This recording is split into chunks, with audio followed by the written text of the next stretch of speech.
are the president of your own company, your own life, your own financial future. In your life and career, all planning is market planning. All strategy is market strategy. All thinking is about the market for what you have to sell.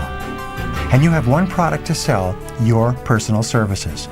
You have one goal, to sell the very highest quality and quantity of your services for the very most money possible. In this session, you're going to learn how to dramatically increase your marketability wherever you are and whatever you're doing. I had lunch with a very successful real estate woman recently. She's highly motivated, well-organized, and committed to continuous learning through books, tapes, courses, and personal coaching. She's one of the most intelligent and successful people I know in business. She's a single mother, 38 years old, with one child. And she has recently gotten her income up to almost $300,000 per year in a field where the average full-time real estate professional earns less than $25,000. The interesting part of this story is that she is also very fit physically. She runs every day. That morning, she had been out running with another woman, a single mother with one child, who was also 38 years old. They were both attending the same real estate seminar together. They were discussing how much they were making and what their goals were. It turned out that the other woman is making almost $3 million per year selling residential real estate. Not only that, she has cut her work week from 60 hours to 50 hours to 40 hours and now down to 35 hours per week. Meanwhile, year after year, her income has gone up and up and up. Here you have a situation with two talented women in the identical field with the exact same situation and constraints in their lives. Both are doing well, but one is earning 10 times as much as the other, working the same number of hours or even fewer. And the real estate markets they are working in are very similar in terms of activity. What accounts for the difference? The answer is personal marketing. Both of them started off brand new in the real estate industry, earning nothing for several months.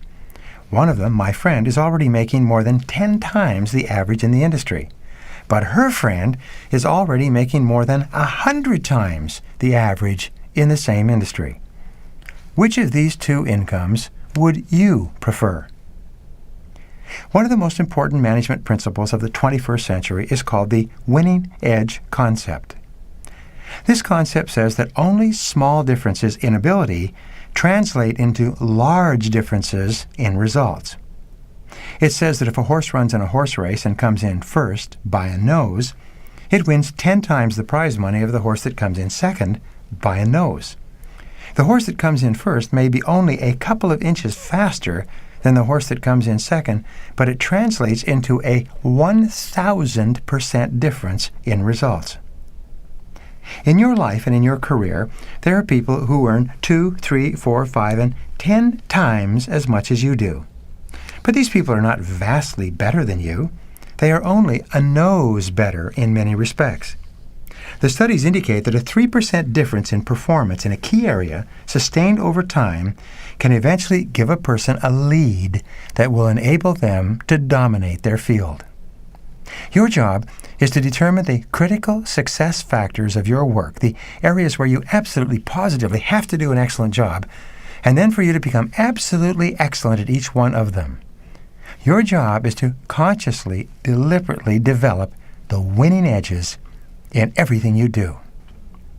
The free market is a wonderful friend and a terrible taskmaster. There are many people who don't like the free markets of the world because they are absolutely unforgiving and completely neutral. Customers in a free market always demand the very most for the very least. They always demand the very highest quality products with the greatest range of services, the best terms, the finest people, the most sweeping guarantees, and simultaneously, the lowest possible price. People who are not willing or able to satisfy customers with what they want in a free market instead complain about how heartless and cold the market can be. However, when these same people are customers, they also demand the greatest range of products and services at the highest possible quality at the lowest possible prices. As producers or workers, they want to give the very least for the very most. But as customers, they want to get the very most for the very least. And most of these people who complain about free markets are not aware that they are attempting to live a contradiction. The free market is a wonderful friend if you are willing to enter into the market and serve people better than anyone else. Remember, you are an entrepreneur, the president of a small organization with a single employee, selling your services into a competitive marketplace. Everything that is applicable to business and entrepreneurship is applicable to you. The good news is that you can start anywhere with no resources, and by organizing yourself to offer a better quality and quantity of services than anyone else, you can achieve all the success you are capable of. There are no limits. Now let me ask you a question. What is the purpose of your business, or of any business? The purpose of a business is to create and keep a customer. Some people think that to make a profit is the purpose of a business, but a profit is merely the result of effectively creating and keeping customers in a cost-effective way. When you go out looking for a job, you are looking for a customer who will buy your product, your personal services. When you keep your job, it is a sign that your customer is satisfied with the quality and quantity of services that he or she is receiving from you. When someone loses a job, it's because the customer is no longer satisfied with the level of service, and he or she feels that he or she can get a better quality and quantity of service for the same or a lower price from someone else, somewhere else. To put it another way, we are all in the business of customer service. We are all in the business of pleasing and satisfying our customers in some way. As Sam Walton, the founder of Walmart, once said, "We all have the same boss, and that's the customer. And the customer can fire us any time he wants by simply deciding to spend his money somewhere else." There are 4 basic principles of marketing that you must know and practice every single day. These are the keys to your increasing your value, your rewards, and your rate of promotion. The first foundation principle of marketing is specialization. A product or service is specialized by being designed to perform a specific function or achieve a specific goal for the customer. The ability to become recognized and respected in your area of specialization is absolutely essential to your increasing your value in the mind and heart of your customer. When you sell your own personal services, what you are really selling is a specific quantity of labor that someone else can use to create value of some kind. All wealth comes from the creation of value in excess of the cost of creating the wealth in the first place. Each person looks upon their particular work or labor as something unique and special to themselves. But your employer, your client or customer, looks upon your labor as a factor of production, as a means to an end, as a way to help accomplish a particular task, as a way of answering the question, "What's in it for me?" And it must be crystal clear to you and to your customer exactly the specialized type of task and quality and quantity of labor that you offer. Remember, the only thing that counts in the world of work today is results. It is your ability to achieve an objective or goal that someone is willing to pay you money for. Many people think that because they spend so many hours at work, they are actually working and getting something of value accomplished. Most time spent at work, however, is actually wasted in idle conversation, personal business, and preoccupation with low-value, no-value tasks. There are many people who work fewer hours who accomplish vastly more because they continually focus and concentrate on activities of high value where significant results are possible. This must become your strategy as well. To specialize effectively, you always have to be asking, who is my customer? Hundreds of millions of dollars are spent every year attempting to identify the correct customer for a new product or service. Because this is such a difficult area, fully 80% of all new products fail in the marketplace in the first year. So, who is your customer and what does your customer consider value? Your ability to accurately answer both of these questions determines the future of your career. You can define the word customer in 2 ways. First of all, a customer is anyone who is dependent on you for something that he or she needs for his or her work or personal life. Your primary customer in the world of work is your boss. Satisfying your boss is essential for success and progress in your job and in your career. So here's the question. What does your boss require from you to be satisfied? What does your boss consider value in terms of the work that you do? In what area of specialization does your boss expect you to make a significant contribution? Here's an exercise. Make a list of everything you believe you've been hired to do and take this list to your boss. Ask your boss to organize the list in terms of priorities, what he considers more important and what he considers less important. A ranking from 1 to 10 is sufficient. Once you are crystal clear about your boss's priorities for your work, focus all your time and energy on doing an excellent job on the things that your boss considers to be the most important. The very best days at your very best jobs will always be when you and your boss are both singing off the same page of the hymn book, when you and your boss are absolutely clear about your priorities and you are working on what he or she considers to be the most important. On the other hand, your biggest problems at work will come when you are doing things that your boss considers unimportant or irrelevant. Remember, the very worst use of time is to do very well what need not be done at all. So your first and most important customer is your boss. The second definition of a customer is anyone upon whom you are dependent for your success and happiness at work or in your personal life. In a certain way, everyone around you is a customer if you depend on them or if they depend on you. The fact is that we are all in the business of customer service. We're all working on commission no matter what our salary or pay is called or what it amounts to. It's always a commission. It's always a percentage or a reward for the contribution that we are making to serving someone else. The members of your family are your customers as well, especially if they depend on you for time, love, attention, understanding, patience, encouragement, support, or anything else. The sum total result of all your knowledge, skill, ability, and experience has been to enable you to specialize in performing a function of some kind. And the more vital and important that function is, the more and vital and important your results are, and the more you will be paid. Here's a great question. If you applied for your job again today, would you get it? Would you be hired back today to do your job at the level at which you are doing it, receiving the kind of pay that you are currently receiving?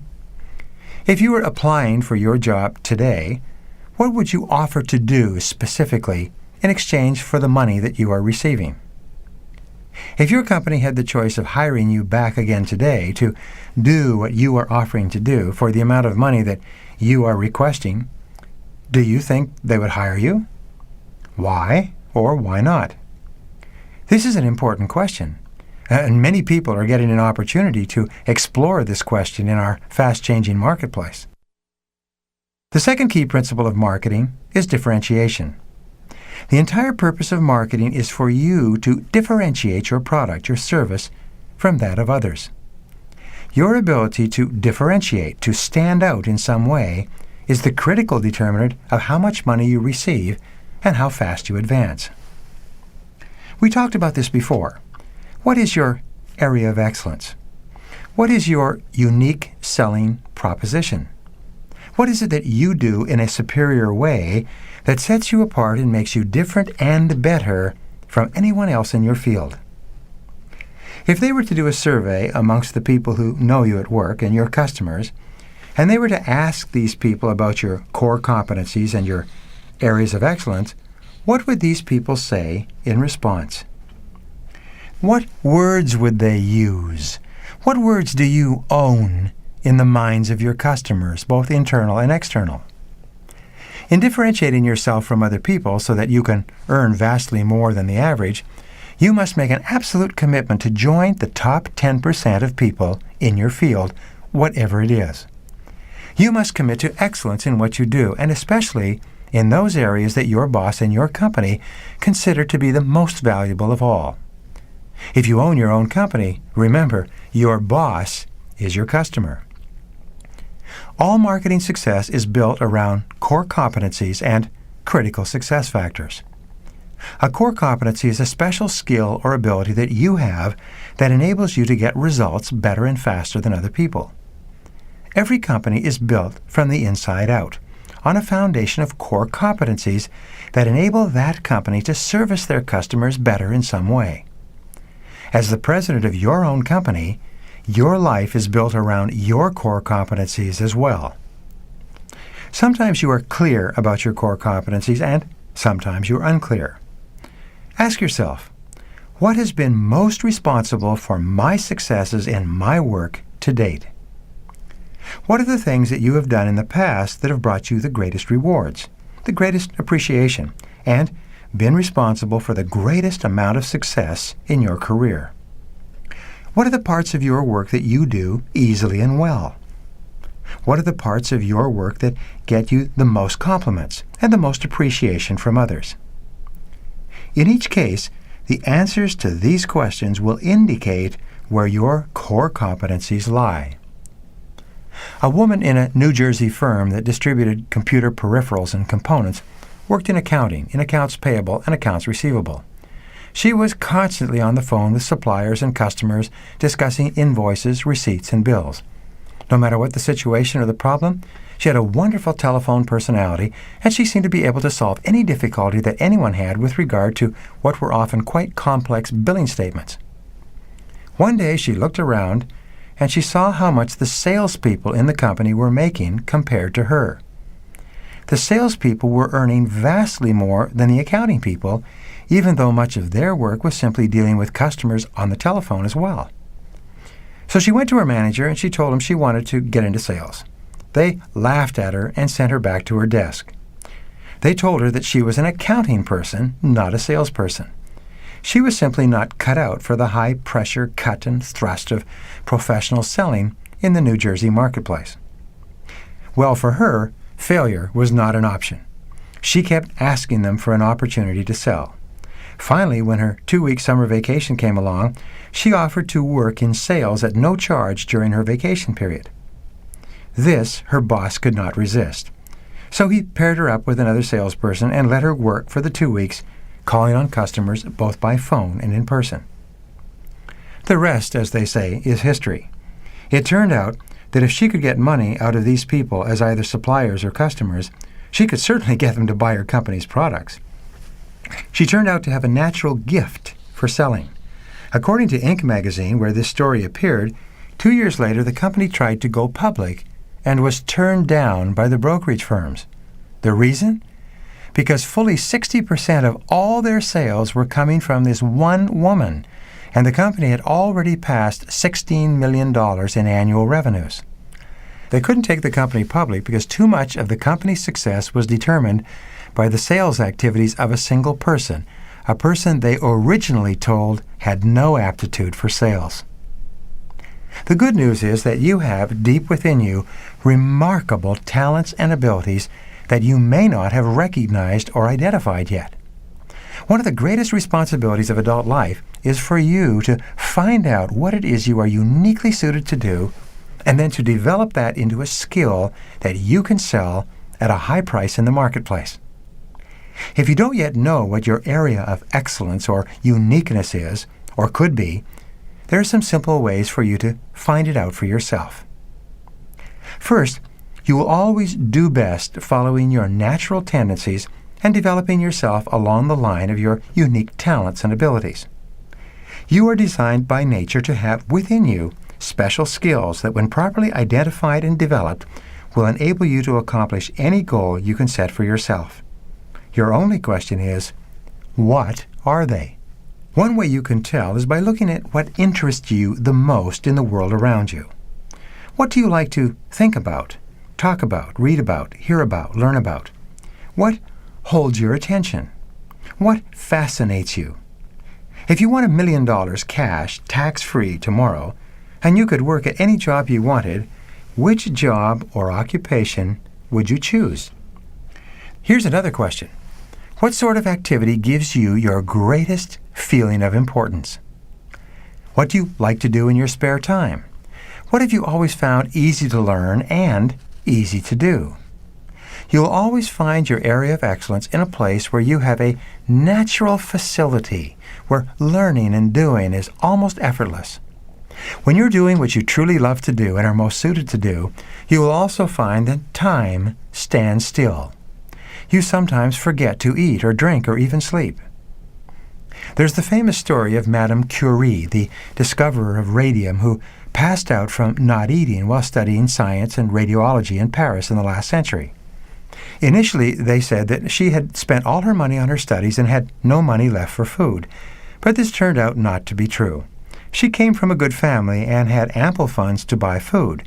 The truth of the story was that she had been so totally absorbed and fascinated by her studies that she actually forgot to eat for such long periods of time until she eventually collapsed. She never did that again, by the way. One of the most important questions that you deal with has to do with your calling. What is your calling? What is your vocation? What were you put on this earth to do? What sort of a legacy do you want to leave behind you? In what way do you want to make a difference with your life and your work? Remember the famous words of Oliver Wendell Holmes, who said, "The great majority of men go to their graves with their music still in them." What is your music? What sort of work really excites you? What would you really like to do if you could do anything at all? Whatever it is, that is probably the area where you can achieve distinction. That's probably where your area of excellence lies. You are designed by nature so that you cannot, on the one hand, be really excited about doing something without having, on the other hand, the innate ability and talent to do it very well. The happiest people in our world are the ones who are throwing their whole hearts into doing something they really enjoy, for people they care about, working with people that they like and respect, and creating a life that fills them full of satisfaction and happiness. And these are decisions that only you can make. The third principle of marketing is segmentation.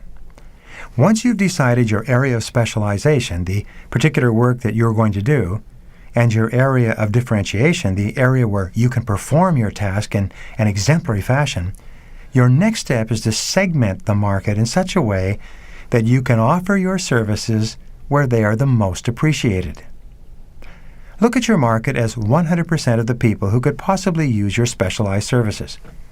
The people in the top 20% of the market, the ones who can most benefit from the special things that you do so well, are the ones who will most quickly and easily pay you the highest amount to do your job in an excellent way. The first question is always, who is my customer? Your second question is, who is my best customer? Define your ideal customer in every way. What is your ideal customer's age, education, background, income, attitude, occupation, profession, or interest? Where is your ideal customer? Where is he or she geographically? Where is he or she by industry, by company, by department, or even by position? In a recent market study we conducted in our company, we identified that our primary customer was in one of 5 positions in companies of a specific size in 42 separate industries. With that information, we can pinpoint our mailings, our telephone calls, and our personal visits to speak to customers who have the highest probability of buying our products and services the very soonest at the very least amount of price resistance. You segment your market by identifying as precisely as possible the very prospects and customers who can most benefit from the special qualities, talents, and abilities that you bring to the transaction. The fourth principle of marketing is the principle of concentration. This requires that you concentrate single-mindedly on your highest value tasks and your highest value, highest probability customers for those tasks. You can tell if a stove is hot by touching it quickly. You can tell if you are doing the right thing with the right people by how quickly and positively they respond to your services as well. If people are negative, critical, demanding, or uninterested, this simply means that they are not the ideal customers for you. Pass them by. Your life, your talents, your skills and energies are too precious to be wasted with people who don't fully appreciate the special talents that you bring to the equation. You can make more progress in a year or two by deliberately working your way into a situation where your special contribution is highly valued than you could working 5 or 10 years somewhere else where they are not capable of fully appreciating you. The very best measure of whether or not you are marketing yourself in the right place is how you feel about yourself and your situation. When you are doing the right thing with the right people in the right place, you feel terrific. You feel happy about your work. You feel satisfied at the end of the day. You may work hard, but you feel as though you are really making a difference in your world. If you're not getting this feeling from what you are doing, it's time to begin questioning whether or not you are doing the right thing in the right place with the right people. There is a principle in running your own personal services corporation called yield management. It is really a core principle that includes return on equity, return on investment, return on sales, and several other measures of profitability. In its simplest terms, yield management refers to your ability to get the very best return in rewards and satisfaction from everything you do. Like adjusting a camera, keep focusing on those activities that give you the highest payoff. Organize your time and your life so that you are doing more and more of those things that give you the highest possible yield on your investment of mental, emotional, and physical energy. Never forget that you are in the business of customer satisfaction. All of your success and prosperity will be determined by the quantity and quality of customers that you satisfy and how well you satisfy them. There are 4 different levels of customer satisfaction that you can apply to your work. The first level is where the customer is satisfied. He or she has no complaints. The customer gets exactly what they pay for, no more and no less.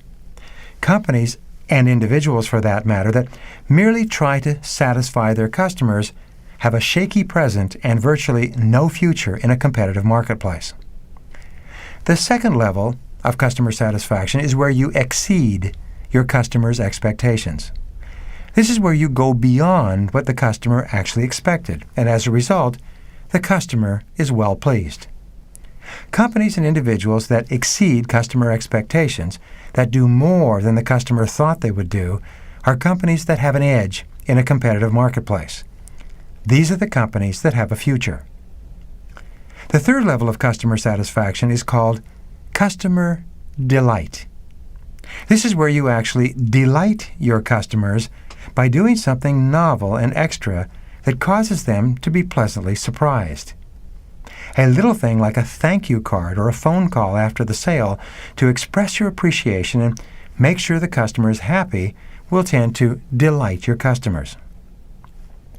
Companies and individuals who delight their customers are putting themselves on the side of the angels. They have a wonderful future ahead of them. The fourth and highest level of customer satisfaction is called customer amazement. This is where you do things that are completely beyond the expectation of even the most optimistic client. You actually amaze the customer in such a way that the customer can hardly wait to tell other people about what you've done. The first test of good customer service is when your customers come back and buy from you again. The test of how well you are doing at work is if your boss would hire you back again today if he or she had the choice. The ultimate test of customer service, however, is when your customers are so satisfied that they go out and they sell for you. They tell other people about how well you treated them, and they get other people to come and buy from you.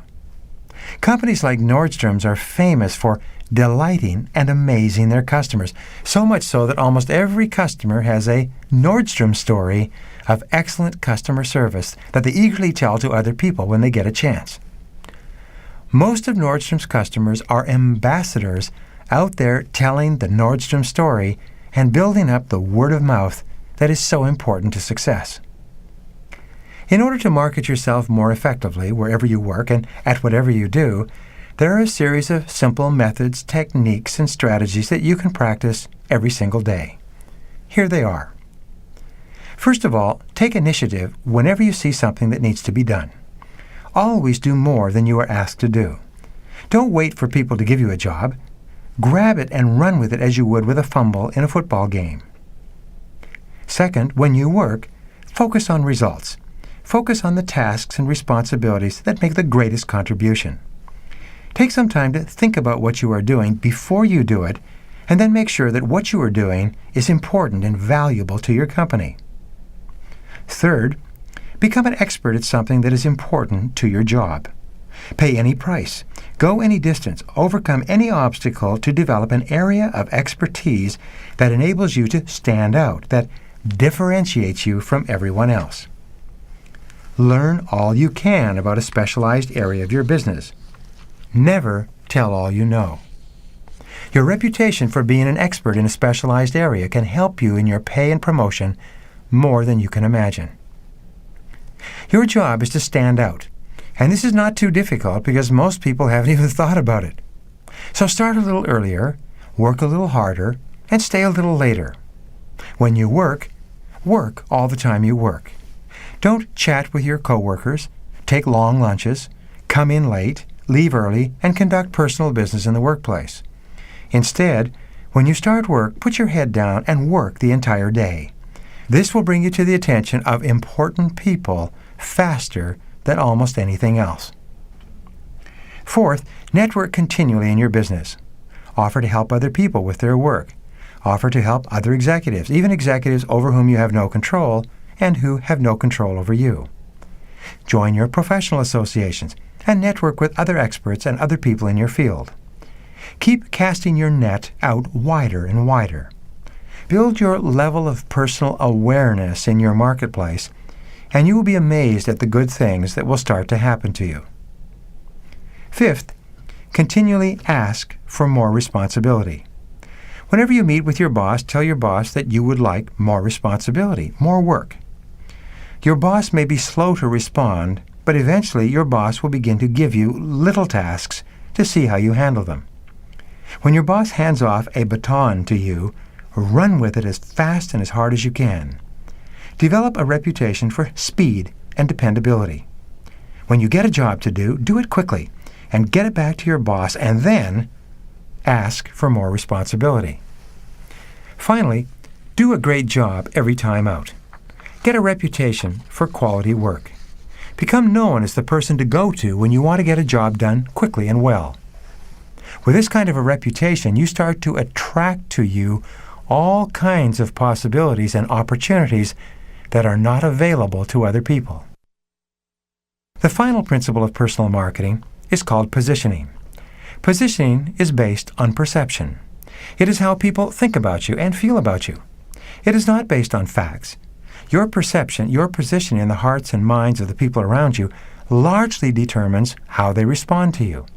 It determines how they react to your suggestions and how open they are to helping you and promoting you and paying you more. In personal positioning, you must always look and act the part of a person who is going places. Dress for success. Look at the most successful people in your company and in your industry, and both dress and groom the way they do. Many people have changed their entire perception at their place of work by simply dressing the way the people above them dress. And forget all the stuff about casual days. People with serious futures in their industries don't dress as if they have no future at all. Don't be a slave to fads or to the flavor of the month. The fact is that people judge you by the way you look on the outside. And this is the way you judge everyone else. Make sure that you look the part of a successful person, a top performer, a fast tracker, and a president of your own personal services corporation. Remember, you are where you are and what you are because of yourself, because of the things that you do, and because of the things that you fail to do. And everything counts. Everything you do either helps or hurts. Everything either adds up or takes away. Everything either moves you up the ladder or moves you down. Everything counts. Take responsibility for your own life. See yourself as the president of your own personal services corporation. Set clear, specific, written goals and plans for every important area of your life. And finally, remember that everything is marketing. Everything is perception. Make sure that you always put your best foot forward. that you always do and say the things that will mark you as a person who is going places. Above all, become absolutely excellent at doing something of great value to your boss, your customers, and your clients. Get good, get better, be the best. Everything counts.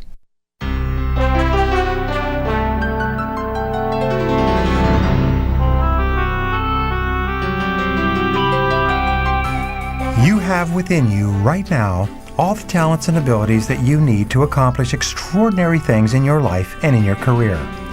Your primary job is to identify your key areas of interest and ability, to develop excellence in those areas, and then to market yourself effectively to the people in your world who can help you the most.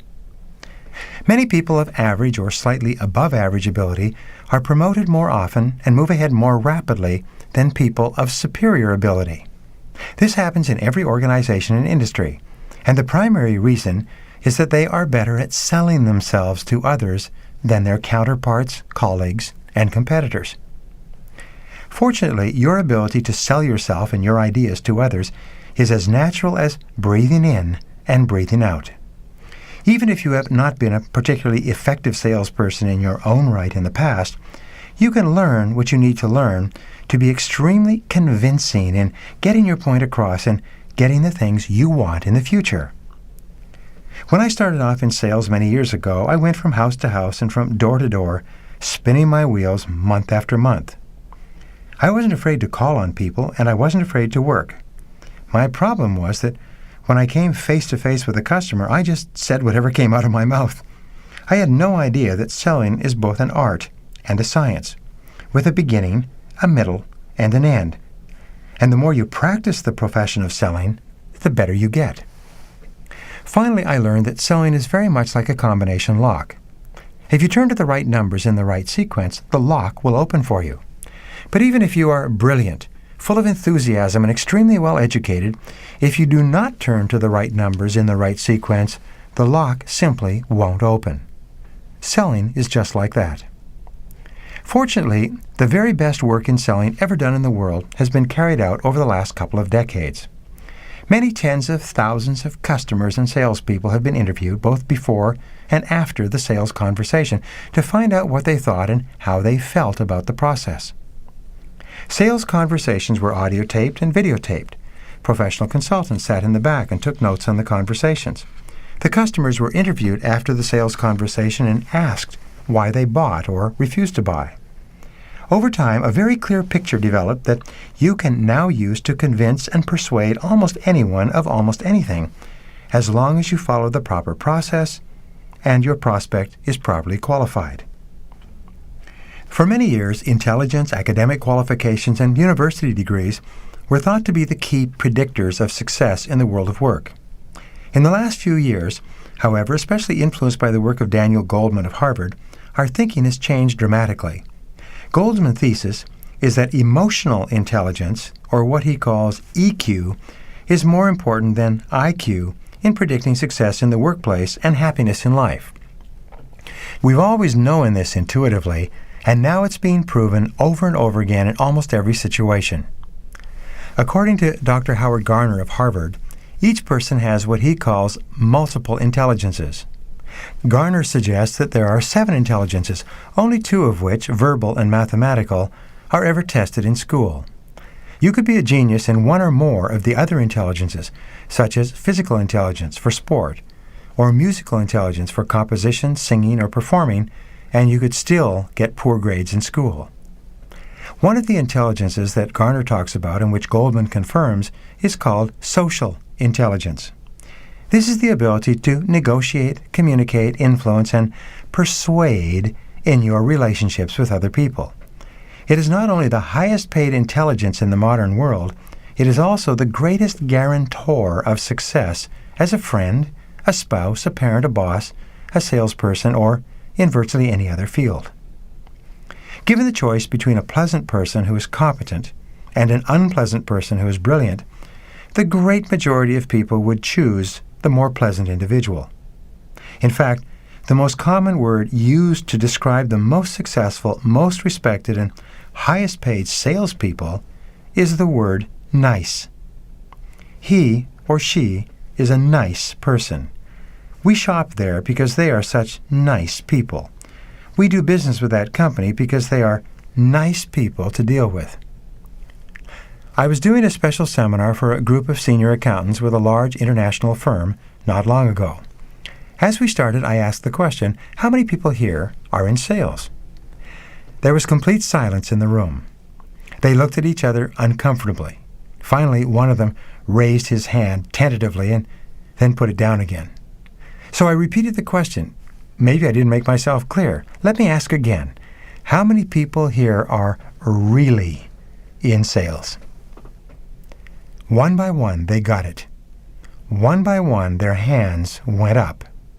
One by one, they realized that every one of them, in the process of dealing with their clients and developing more business for the firm, are in sales of some kind. The fact is that everyone is in sales.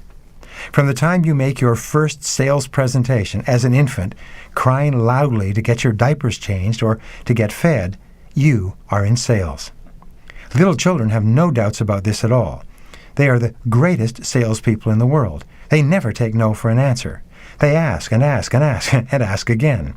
Their kisses, hugs, and smiles are the currency with which they do business. They spend their money cleverly and well. They know that their parents want to please them, and they milk it for all it's worth. Everyone is in sales, from the moment of your first interaction with others until your last interaction. Every time you make some attempt to communicate, negotiate, influence, or persuade another person in any way, you are in the business of selling. The only question is, are you any good at it or not? Dun & Bradstreet conducted a study recently going back over the thousands of companies in their databases that had gone broke. They looked at a variety of factors, including management, capitalization, technological change, competition, inventory, and marketing, to find out exactly why companies succeed and why they fail. After all the analysis, they arrived at a simple conclusion. They found that companies succeed because of high sales. Companies fail because of low sales. And all else is commentary. As the president of your own company, of your own life, you are in sales from the beginning of your career until the end, and often far beyond. You have only one choice. You can be an agent of influence and be effective with other people, or you can be a recipient of influence and simply do what other people want you to do. You can be a master of change or a victim of change. You can make things happen, or you can just let them happen and hope for the best. In every case, your ability to sell yourself and your ideas is critical. Recently, in Fortune magazine, Daniel Goleman was asked to define emotional intelligence. He defined emotional intelligence as a combination of factors like empathy, thoughtfulness, sensitivity, warmth, diplomacy, tact, and awareness. With all those qualities, he said, you are much more effective in getting along with others than you would be if you didn't have the qualities. The most important part of the article was when he was pushed to isolate and identify a single quality that more than anything characterized a person with high emotional or social intelligence. His answer was summed up in the word persuasiveness. People with high emotional or social intelligence are persuasive. They have the ability to persuade others to take actions that they would not have taken in the absence of their influence. And the better you get at persuading others to your point of view, the better jobs you will receive, the more money you will be paid, the faster you will be promoted, and the more rapidly you will advance in every area of your life. The more persuasive and influential you become, the more you will sell at higher prices, and the more you will buy at lower prices. The more persuasive you are, the better you will negotiate on your own account, and the better deals you will be able to get for yourself, your company, and your family. Fully 80% of sales success is mental and emotional. Goldman says that fully 85% of your success with others will be determined by the quality of your personality rather than the quantity of your degrees or accomplishments. We know that the most important single measure of the health of your personality is your self-esteem, how much you like and respect yourself. The more that you feel yourself to be a valuable and worthwhile person, the more you like yourself, the better you do. The better you do everything that you attempt, and the better you do your work, the more you like yourself. Self-esteem and self-mastery go hand in hand. The more you like yourself, the greater is your self-confidence, your self-respect, and your sense of personal pride. The more you like and accept yourself, the more you like and accept other people, and the more they like and accept you. In selling, your level of self-esteem is the determining factor in how confident you are in approaching new people and asking for the things you want. The more you like yourself, the less you fear failure and rejection. The more you like yourself, the more willing you are to take a chance that you might not be successful or that someone may not like you. The more you like yourself, the less affected you are by short-term disappointments or the opinions of others. The higher your self-esteem and the more you like yourself, the better you feel about yourself and the better you act in every part of your life. Self-confidence is the most outwardly identifiable quality of a happy, healthy, positive person. The more confident you are, the more attractive you are to other people. The more confident you are, the more persuasive and influential you are in your dealings with others. The more confident you are, the more willing you are to take a chance toward getting something that you want. The most important single word in personal persuasiveness is the word ask. The fact is that the future belongs to the askers. The future does not belong to the people who wait patiently and hope that something good will turn up. As Thomas Edison once said, all good things come to those who wait, but only what's left from those who hustle. The good news is that the more you practice asking for the things you want, the better you get at it. The better you get at asking, the more of it you are willing to do. And the more you ask in an intelligent way, the better you get, the higher is your self-esteem and self-respect, and the more powerful and persuasive you are in all of your interactions with others. A group of 104 presidents and chief executive officers were asked recently what they considered to be the most important quality or ability that had led to their great success. Fully 85% of them said that the ability to communicate effectively to others was more important than any other single quality. Time after time, in situation after situation, you find that people who can speak up clearly for what they want seem to move to the front of the line in life and enjoy far more of the rewards that are available. Once you have a job, there are 7 things that you need to get into the habit of asking for on a regular basis. And remember, the more you practice asking, the better you get. And the better you get, the easier it is for you to be influential and persuasive in everything else you do. The first thing you ask for at work is more responsibility. You will always rise to the height of the responsibility for results that you are willing to take on. The person who asks for more responsibility is really asking for more opportunity to contribute to the results of the organization. When I was a young executive, I didn't know very much about the corporate world, but I was anxious to make a contribution. I kept going to my boss and asking for more responsibility. After a while, he began to give me little things to do and to check up on. Whatever he gave me, I dropped everything and I did it immediately. I learned later that the speed with which you grasp an opportunity and run with it will have an enormous impact on whether or not you get additional opportunities. Many great successes and great failures are determined by whether a person acts quickly or not. After a year of taking and running with small assignments, my boss one day asked me if I would fly to Reno, Nevada, and take a look at a property that the company was just about to purchase for $2 million. The sale was scheduled to conclude on Friday. He asked me on Tuesday afternoon, and I got on a plane Wednesday morning. I immediately visited the lawyers handling the transaction, some of the real estate professionals involved with the property. I sensed that something was wrong, but nobody would tell me anything.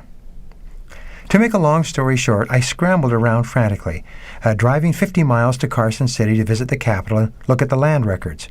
I found that the land that we were about to buy had no water availability and was therefore a worthless piece of rock. We'd been led to believe that it had plenty of water, but this turned out to be totally false. At the last minute, I returned to the lawyer and had him issue me the $2 million sitting in the trust account in the form of a certified check. I put it in my pocket, got on the plane, flew back home, and gave the check to my boss. He looked at the check and listened to my explanation. He thanked me and went back to his work. But that was the turning point. From then on, assignment after assignment came to me, and before another year was out, I was running divisions of 3 companies in 3 different countries. I had 3 complete staffs ranging from 16 to 45 people. I had my own office, my own secretary, and I was earning more than any other person in the company, aside from my boss. To this day, I attribute my success in that organization to my constant asking for more responsibility, and then my determination to act quickly whenever I got a chance. This is still the best advice I could give to anyone in any work situation who wants to get ahead quickly. So the first thing you ask for is more responsibility. The second thing you ask for is more money. Of course, you have to think it through and make a good case for more money. You have to be able to clearly demonstrate to your boss that you are making a greater contribution. You have to show him or her that you are worth more because of the things you have learned and applied, and especially because of the specific results that you have gotten for the company. In a tight job market, you will often get an increase in pay simply because it is too expensive to lose you and your specialized knowledge and try to replace you with someone else. The very fact that you have learned and grown in your job has increased your value and your ability to contribute. Besides, if you ask for more money and you ask pleasantly and politely, the worst that can happen is that you are told no. In that case, you thank your boss politely for considering your request and let it go, at least for now. The third thing you can ask for is more opportunities to perform, to do your job, to be trained, to sit in on committees, or to be involved with other projects. They used to say that you never volunteer for anything, but that is exactly backwards. Today, you volunteer for everything that comes along. When you hear a good suggestion or you hear something that is important to your boss or your company, raise your hand and volunteer for the opportunity. When you do, more and more opportunities and responsibilities begin to flow towards you. The fourth thing that you do is you ask for more resources. As you gather responsibility and take advantage of opportunities, you'll soon need secretarial support and perhaps an assistant. You may need more time and financial resources. You may need an expense account and travel. Don't expect your boss to be a mind reader. Work out what you need clearly on paper and make a proposal for the resources you require to do your job in an excellent fashion. Remember, when it's over and done with, all that they will ask is how well you did the job and whether or not you got the results. It will do no good to complain that you didn't have sufficient resources or sufficient time if you didn't step up to the plate and ask for the resources you needed when you needed them. The best thing to do when you take on a new assignment is to ask for the resources at that time. But whatever happens, don't be shy. If you need it, ask for it. Here's an important point. People are either auditory or visual in the way that they prefer to communicate and take in information. A visual person wants to see it written down so that he or she can study it on paper. An auditory person wants you to say it aloud so that he or she can process it in that way. It is very important that you find out how the key people in your work world prefer to be communicated with. Most people communicate with others the way they are themselves. If you are visual, you will make out written reports and requests. However, often an auditory boss will ignore the written report and instead ask you, "What does it say?" On the other hand, if you prefer to report verbally, a visual boss will ask you to, "Please put that on paper for me."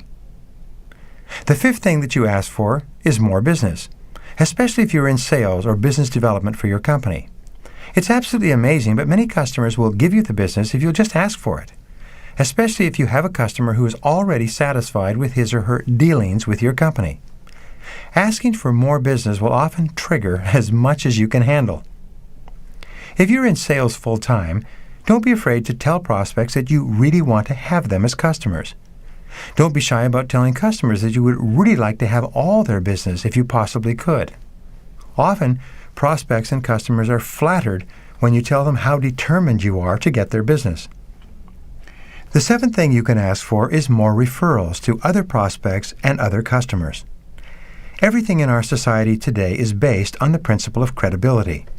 The more people know you, like you, and trust you, the more ready and willing they are to do business with you. When you get a referral or testimonial from a satisfied customer or associate, this can give you the credibility you need to open new doors, which can lead to more customers and more business for yourself and your firm. As a professional salesperson, you should be asking for written testimonials from every single customer you deal with. A salesperson with a 3-hole binder full of testimonial letters in plasticized pages is far more effective than a salesperson who walks in with a shoe shine and a smile. The last thing you might want to ask for is more time to complete an assignment or to deliver a product or service, especially if you get swamped or overloaded, as you surely will occasionally. The key to asking for more time is that you do it well in advance. Don't wait until it's already too late and then call to ask for more time. This simply leaves a bad taste in the mouth of the other person. Get into the habit of asking for the things you want repeatedly. You'll be amazed at the results. There are 7 keys to persuasiveness, to asking effectively for the things that you want and need in every part of your business and personal life. Number 1, ask the right person. Take as much time as necessary to find out who the key person might be. It does you no good to ask the wrong person in the right way. When you're dealing with a company, be sure to ask right up front, who will be involved in this decision?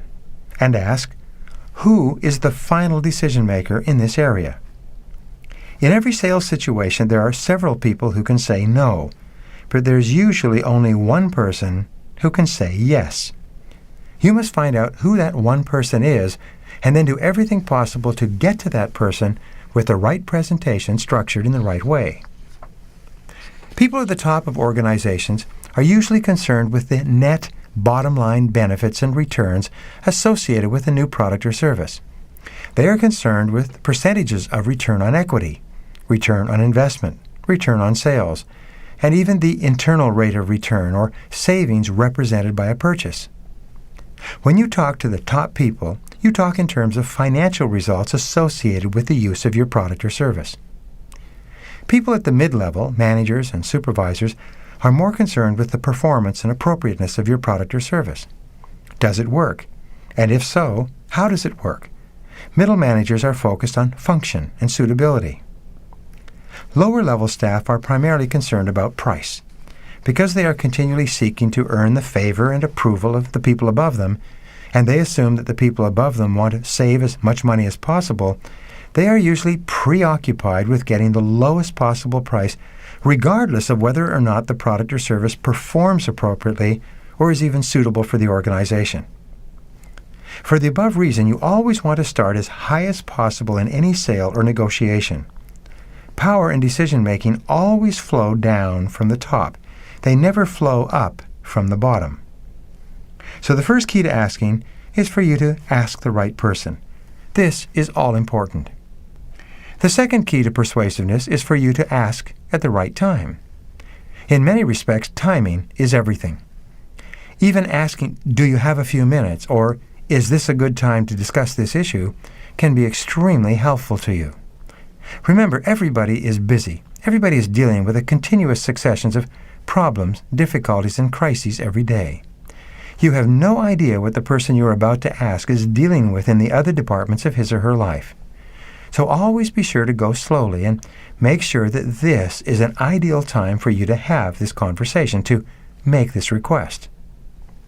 I've worked with professionals who have scheduled and rescheduled appointments over and over again just to assure that when the meeting took place, everyone was in the right mental space to seriously consider the request that was being made. There's no point in talking to someone who is busy or preoccupied and who cannot pay sufficient attention to you. The most they'll do is thank you for your time and ask if they can think it over. The third key to asking is to use the right offer. This requires putting yourself in the other person's shoes and realizing that his or her favorite radio station is WIIFM or What's in It for Me. The other person must recognize that he or she has a need for what you are selling or asking for. The key to selling any product or service in quantity is for you to determine who your customer is and then to determine exactly what kind of an offer would most cause your customer to be interested in your proposal? You think about and look for the other person's hot button. When you make an offer, you always phrase what you want in terms of what the other person wants. You always think about how what you are asking for could most benefit the other person, and you lead off with these benefits. The biggest single mistake in all advertising and promotion is that the product or service may be excellent, and the prospective customer may be clearly identified, but the offer is not something that is either clear or attractive to the purchaser. The prospect cannot make the clear connection between the product and his or her specific need or desire. I recently had a meeting with the senior executive of a large corporation. I wanted their support and cooperation in a large project. I knew that he was swamped with meetings immediately before and after his 20 minutes with me. When I got into the meeting, after about 5 minutes of pleasantries, I asked him if I could use his flip chart. He, of course, agreed, and I stepped up to the flip chart and wrote out some key numbers. In very simple terms, I offered to add more than $1 million to his bottom line with no risk on his part, and I would accept full responsibility for implementation of the project. From that moment on, I had his total attention and eventually his total support and cooperation. It was the right person at the right time with the right offer. The fourth key to asking is for you to have the right evidence. Everyone is skeptical. Everyone has been burned many times in the past. When you ask for something, be sure that you have done your homework. Be sure that you are fully prepared and that you have sufficient evidence to persuade the other person that your offer is sensible and well-founded. When my secretary came to me to ask for a raise some time ago, she told me that she was worth more money because she had upgraded her skills to take on more responsibility. But in addition, she had letters from 3 personnel placement firms estimating what a person with her skills would be worth in the open market. The evidence was so persuasive that she got her raise immediately. By the way, one of the very fastest ways for you to get an immediate increase in pay is for you to get a job offer at a higher rate of pay than you're currently receiving. If you can get a job offer in writing, you can take it to your boss and tell your boss that you want to stay, but that you have just received this offer from another company. What should you do? Almost without exception, your boss will at least match the offer of the other company. This is a very sound way of asking for higher pay. The fifth key to asking is for you to have the right answers. People come around to accepting new ideas slowly. They will almost invariably have questions, concerns, and objections regarding your proposal. One of the best strategies for you to use prior to an important meeting is called the lawyer's method. Lawyers are taught to argue the other side of the case thoroughly before they begin preparing their own case or their own defense. By making a list of all of the objections that you can anticipate an intelligent person making to your proposal, you can be completely prepared to counter those objections with intelligent, sensible, well-thought-out answers. It is absolutely amazing how persuasive a person is when they have an immediate and intelligent answer to an objection or concern. This applies in the sales of products and services as well as in virtually any other discussion or negotiation. The seventh key to asking is for you to have the right strategy. This means that you have a complete, well-thought-out plan to implement your idea or suggestion immediately if and when you get approval. You have the answers to the question, what happens now? For example, when you are selling products or services that promise to benefit the decision maker and his or her organization or family, he or she will have 4 questions. These questions are 1. How much do I pay? 2. How much do I get back? 3. How fast do I get it back? And 4. How sure can I be of getting it back? When you're dealing with decision makers, you should be prepared to answer all 4 questions in your presentation. How much do I pay? How much do I get back? How fast do I get it back? And how sure can I be that I will get it back? Always offer to accept full responsibility for the implementation of any product, service, or suggestion that you are talking about. Your willingness and ability to take responsibility for the implementation of the solution is often the critical factor that will get you the approval. The magic words are these: I'll take care of all the details. The seventh key to asking is for you to ask with the right attitude. Going back to our discussion of EQ, or emotional quotient, we know that the most pleasant people are also the most persuasive in their interactions with others. When you ask, always ask pleasantly. Ask politely. Ask in a warm and friendly way. Ask confidently. Ask expectantly. Ask with a smile. But whatever you do, be sure to ask, and ask, and ask again. The key to personal persuasiveness, to accelerating your career and leveraging your abilities, is for you to develop the habit of asking for the things you want. Think it through, plan it carefully, and then ask confidently until you get the right answer. You will be amazed at how effective asking can be.